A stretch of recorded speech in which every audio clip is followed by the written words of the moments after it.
Oi pessoal, eu sou o Pedro e sejam bem-vindos a mais um vídeo. Hoje estamos aqui para mais um vídeo da série Viciado Comenta e meus caros amigos, hoje vamos falar sobre a entrada de Digi em mais um mercado, que neste caso é o mercado do Reino Unido. Vamos fazer a nossa análise, em primeiro vamos ver os dados e depois vamos fazer a nossa análise a toda esta situação. Antes de começarmos, vamos pedir aquelas coisas que peço sempre: deixa o teu like, subscreve o canal, carrega no botãozinho do aderir caso queiras por apenas 99 cêntimos por mês ter acesso a todos os conteúdos de uma forma prioritária. Passa também no nosso site viciadocomenta.pt, onde vais encontrar um conjunto de artigos que eu escrevo a acompanhar aqui os nossos vídeos, e tens também a nossa parceria de jogos, que é a Instant Gaming. Vais encontrar o link na descrição, onde ao comprares os teus jogos a bons preços vais poder ajudar também aqui o projeto, e nós agradecemos-te bastante. O que é que aconteceu, meus caros amigos? Bom, à semelhança do que vocês já ouviram aqui no início do vídeo, é verdade, a Digi entrou no mercado romeno através da aquisição de uma participação já de uma empresa chamada de Y-Fiber. Mas em vez de eu estar aqui a dizer, eu vou-vos mostrar já aqui a informação toda. Estou aqui num site do Banco de Investimento Global que me pareceu a fonte de informação até mais completa, e diz o seguinte: eu se calhar até vou dar aqui um zoom porque eu sou meio cegueta e pronto, e ficava bem aqui também vermos isto, não é? A operadora romena Digi, que entrou no mercado português em 24, chegou agora ao Reino Unido. A empresa de telecomunicações adquiriu uma participação de 51% na Y-Fiber, por um valor que não foi revelado a 19 de março, sustentando que deu os primeiros passos para entrar no mercado das telecomunicações no Reino Unido. Esta entrada aconteceu através da subsidiária Fiber One Limited, totalmente detida por si, que adquiriu a maioria do capital da Y-Fiber. Esta última tem vindo nos últimos anos a construir uma rede de fibra óptica no sul de Inglaterra, especialmente nas localidades de Bedfordshire e Hertfordshire. Nomes incríveis. A Digi está no mercado britânico desde 2022, com a constituição da Fiber One no seu portfólio, mas não tinha atividade. Ainda que a rede de fibra óptica da Y-Fiber não esteja operacional, tudo indica que chegará nos próximos meses. O objetivo da Digi é iniciar a prestação de serviços de banda larga fixa numa base experimental num futuro próximo. Neste momento, o Reino Unido tem 4 operadores de nível móvel: British Telecom, Virgin Media O2, a Vodafone e Three, que entretanto já se juntaram, agora é a Vodafone Three, que atuam para uma população de quase 70 milhões de pessoas, sendo que no mercado onde a Digi entra agora, a Openreach da British Telecom e a Virgin Media são os maiores operadores de fibra óptica. Ora bem, muita informação, muita coisa para falar.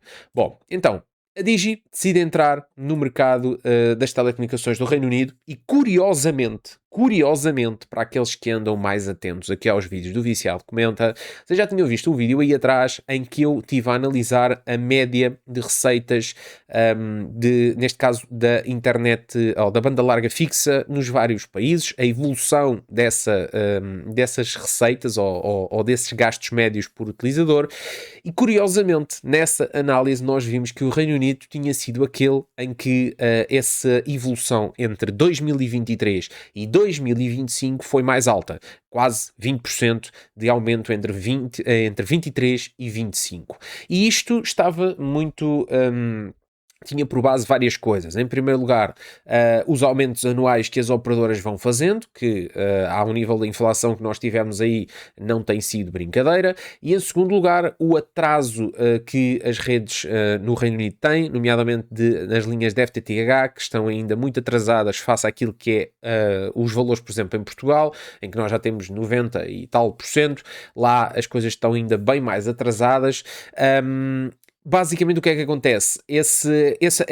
Essas operadoras têm feito o trabalho e o investimento de colocar FTTH disponível, cada vez mais, está a ser feito esse investimento, e ao fazer a substituição do serviço, os preços aumentam, ou seja, basicamente o cliente passa a ter uma velocidade muito melhor, muito mais estável e um pequeno aumento de preço, mas que tendo em conta esse aumento de qualidade de serviço, são absorvidos e também os aumentos anuais. Ou seja, o que é que acontece? Há aqui um conjunto de situações particulares que depois levaram, e vocês vão ver isso lá no vídeo em que eu estive a comentar, não com tanta atenção ao caso do Reino Unido, curiosamente, mais à questão espanhola e portuguesa que dava conta desse efeito Digi que fez baixar esses valores, mas vocês lá vão ter acesso a toda essa informação e basicamente a explicação por trás daquilo que poderia ser os principais fatores que levaram a esse aumento. Por isso, a Digi já se percebeu que desde 2022, ou seja, há cerca de 4 anos que já se encontra dentro do mercado, mas sem operar, através desta subsidiária chamada Fiber One Limited, que pertence então à Digi, mas que não tinha qualquer tipo de atividade. O que acontece? Eu acho que a Digi estava à espera do momento ideal. A compra desta operadora da Wi-Fi é um pretexto para não dizer que se está a iniciar do zero, ok? A Digi, ao contrário do que fez, por exemplo, em Portugal, mas Portugal é um país com uma dimensão muito mais pequena, a Digi já tem experiência em vários mercados, já percebe como é que pode entrar mais especificamente nas cotas que quer entrar, porque basicamente a Digi não é uma operadora, a Digi é uma MNO, mas não é uma operadora para toda a gente, ou seja, vai haver muita gente interessada neste contexto low cost das telecom, mas depois há outras pessoas que são muito mais resistentes a isto, e a Digi sabe onde é que tem que entrar e quando é que tem que entrar, acima de tudo, e há aqui um conjunto de circunstâncias que pode ajudar, mas antes de estarmos a analisar este conjunto de circunstâncias particulares, vamos tentar dar assim uma olhadela àquilo que é o mercado em geral. Bom, como já foi dito, o Reino Unido tem sensivelmente 70 milhões de habitantes, há dados que dão 67 a 70, vamos dizer aproximadamente 70 milhões de habitantes, e tem aproximadamente 84,3 milhões de subscrições móveis ativas, excluindo machine to machine, etc. Portanto, esta questão dá uma penetração móvel de valores acima de 100%, ok? Bem acima de 100%, e portanto, vocês conseguem compreender que anda muito dentro da lógica que nós vemos cá em Portugal. Nós temos 112, 113%, portanto há sempre mais cartões do que pessoas, ok? Bom, do ponto de vista das ligações fixas, temos atualmente sensivelmente 29 milhões de ligações fixas existentes, que estão presentes em 87% dos agregados familiares, ok? Pronto. Do ponto de vista da estrutura móvel, o que é que acontece? O crescimento do 5G está agora a começar a ganhar tração, inclusive o resultado da fusão da Vodafone e da Three tem muito esse objetivo de obrigá-las a investir seriamente no 5G. Para terem mais ou menos uma noção, o mercado móvel representa sensivelmente 14,1 mil milhões de libras anuais. Portanto, estamos a falar aqui de valores interessantes, ok?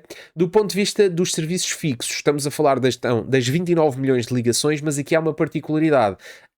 O dominante é FTTC, ou seja, basicamente a fibra híbrida, aquela fibra que vai até ao poste e depois do poste até casa são os cobres, não é? Portanto, é completamente do full fiber, do FTTH, que permite fibra até casa. E nesse aspecto, para vocês terem noção, de um universo de 29 milhões de ligações, apenas 8,8 milhões são já em FTTH. Portanto, há toda uma... há mais de 20 milhões de ligações que ainda não são de full fibra. E, portanto, isso mostra que há de facto aqui um crescimento que a Digi pode ajudar a este mercado e pode até chegar a estas zonas que não estão ainda cobertas por esta fibra, porque vocês sabem que a Digi só fornece FTTH, e que vai se apresentar como sendo uma alternativa fantástica, porque este mercado está ainda bastante atrasado. Bom, em termos de mercado global, receita global, estamos a falar de 34 mil milhões de libras anuais. Portanto, é um bolo muito significativo que a Digi vai querer arrebanhar uma parte para si. Bom, do ponto de vista dos operadores móveis, olhando aqui à questão dos MNOs, no contexto móvel, temos a British Telecom, que entretanto concluiu também a compra, aqui há uns anos atrás, em 2016, da Everything Everywhere. Portanto, a British Telecom acabou por se juntar com a Everything Everywhere, e com isso, portanto, temos aqui este grupo, depois temos a Virgin Media, temos a Vodafone e tínhamos a Three. Agora passámos a ter a British Telecom, a Virgin e a Voda Three, ok? Vodafone Three. não sei que nome é que eles fundaram, acho que é Vodafone Tree. Portanto, passámos a ter 3 operadores no mercado móvel desde essa fusão da Vodafone com a Tree. Portanto, só para terem noção, essa fusão levou a que, de repente, o maior operador do ponto de vista móvel passasse a ser a Vodafone e a Tree, portanto, a Vodafone Tree, com 27 milhões de clientes, ok? Estamos a falar de uma operação de 18 mil milhões de euros e que não foi isenta de remédios, vamos dizer assim, por parte do regulador, mas nós já lá vamos, porque isso depois é interessante para perceber qual é que é o espaço que a Digi pode ocupar depois.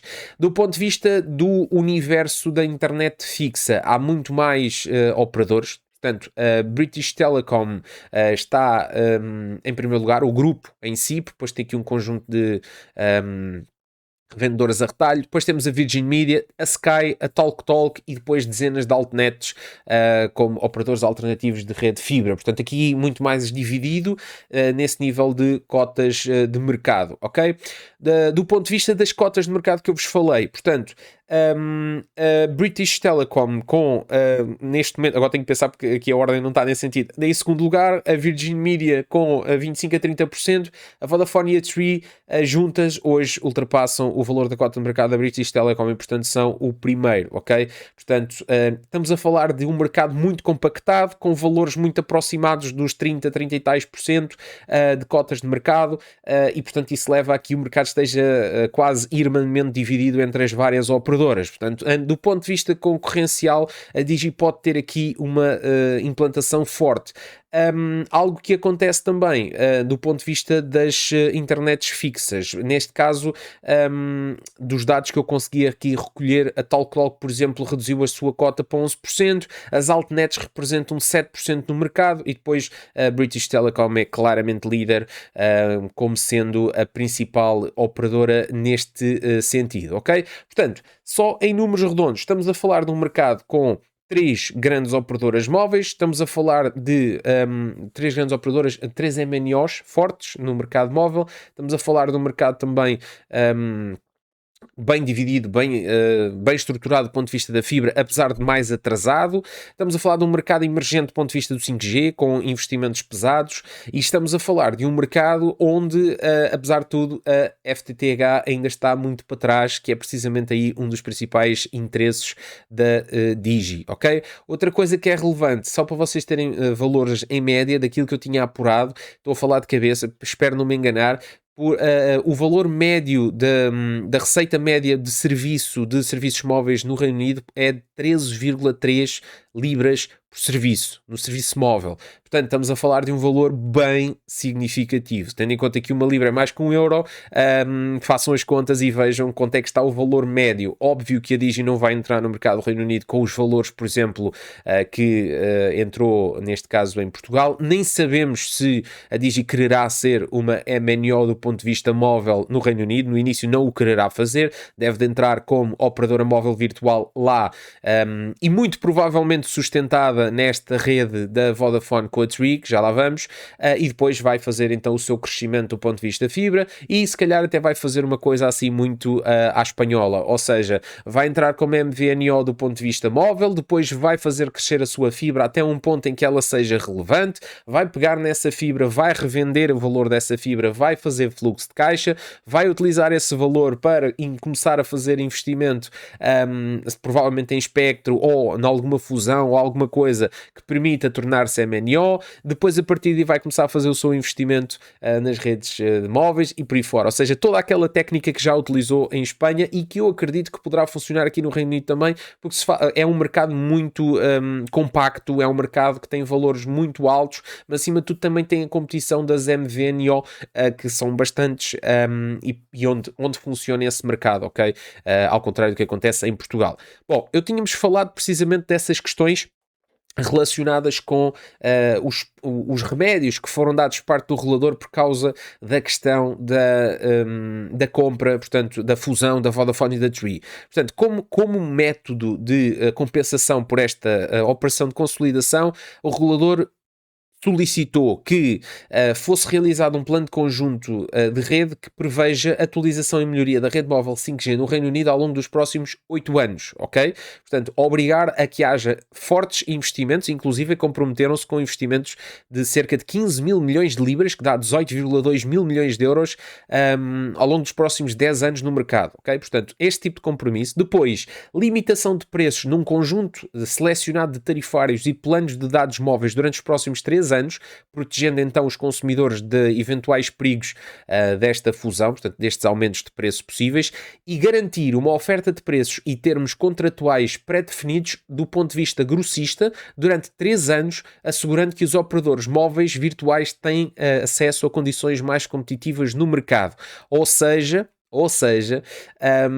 estamos a falar de que o regulador escudou-se aqui com esta questão das MVNOs. E por isso é que eu acho que este escudo vai servir pelo menos ao longo dos próximos 3 anos, ou seja, até 2000, esta operação ocorreu no final de 25, até 2029. Eu acho que a Digi tem aqui uma excelente oportunidade para estar presente no Reino Unido enquanto operadora móvel virtual e para começar então a desenvolver a sua rede fibra, entrando então neste mercado que ainda está bastante atrasado do ponto de vista da FTTH e não só consolidar-se como sendo uma operadora forte nas zonas que selecionar, já tem aqui um impulso inicial. Eu acho que a compra da Wi-Fi é muito mais do ponto de vista de know-how do que propriamente daquilo que a operadora tem enquanto portfólio de rede. Claro que ajuda já a ter alguma coisa para começar a fazer os primeiros testes a nível experimental de utilizadores, mas é mais ter o know-how de perceber como é que tecnicamente se trabalha naquele mercado, perceber como é que as coisas funcionam, do que propriamente a dimensão da compra, porque a Wi-Fi é algo que tem uma expressão muito reduzida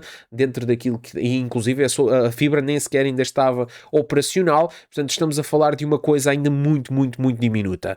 Outra coisa que eu acho que é relevante aqui de analisar também é, tendo em conta que tivemos a oportunidade de ver antes desta operação acontecer os dados relativos às receitas de serviços de internet de fibra. Claro que no ponto de vista móvel eu não vejo que vai haver assim uma transformação como aconteceu em Portugal, precisamente porque eu acredito piamente que a Digi vai entrar enquanto operadora móvel virtual e isso limita muito a capacidade de combate que a Digi possa ter, apesar de que estas condições particulares e favoráveis de contratos MVNO que o regulador aqui obrigou podem dar alguma margem, claro, para fazer diferente e mais barato, que é o objetivo da Digi, mas não tem aquela capacidade de combate de levar as coisas a um extremo como aconteceu em Portugal. Apesar de tudo, vamos acompanhar isso, mas tendo em conta que vimos os dados ainda antes de tudo isto, relativos até finais de 2025 comparados com 23, onde houve estas consolidações, etc. E antes de se falar então desta questão da Digi, vamos ver agora, depois de tudo isto acontecer, veremos se até ao final do ano a Digi inicia a operação ou não lá, vamos ver de facto qual é que é o impacto entre aquele que era um mercado que tinha um comportamento de crescimento mais significativo, no espaço de um ano, qual é a verdadeira implicação que a Digi consegue ter. Aqui, claramente, perceber o efeito Digi num contexto de um mercado extremamente inflacionado, com um valor quase 20 pontos percentuais de aumento do ponto de vista da internet de fibra no espaço de 24 meses, ok? Vamos analisar isso tudo ao longo dos próximos Viciado Comenta. Eu não queria deixar de fazer aqui a minha análise a este facto. Muita gente começou logo a mandar mensagem, diz que vai entrar, calma que eu vou fazer um vídeo, está aqui. É esta a minha opinião. Acho que o Reino Unido é um sítio ideal para uma operadora low cost como a Digi. Claro que terá sempre um desafio muito significativo que são os investimentos avultados, mas tem aqui esta condição particular de acesso que aconteceu também em Espanha, onde a Digi teve a possibilidade de ser uma operadora móvel virtual durante muitos anos, porque o mercado grossista, do ponto de vista das MVNO, funciona muito bem lá e funciona aqui também no Reino Unido, até aproveitando esta brecha regulatória que foi aqui aberta, e portanto daqui para a frente a Digi tem tudo para aplicar a chapa 5, que já sabe que funciona em Espanha, e agora só esperamos que este tipo de experiências façam consolidar depois também as outras operações, nomeadamente a portuguesa, que é a que nos interessam, através da construção depois de tudo aquilo que está à volta, que não é só a questão técnica e o modelo de negócio, é preciso depois também forçar aquilo que é as melhorias do ponto de vista do recrutamento, da capacidade de resolução de problemas, a estabilidade das operações, etc. Se bem que lá, tendo em conta que vão iniciar,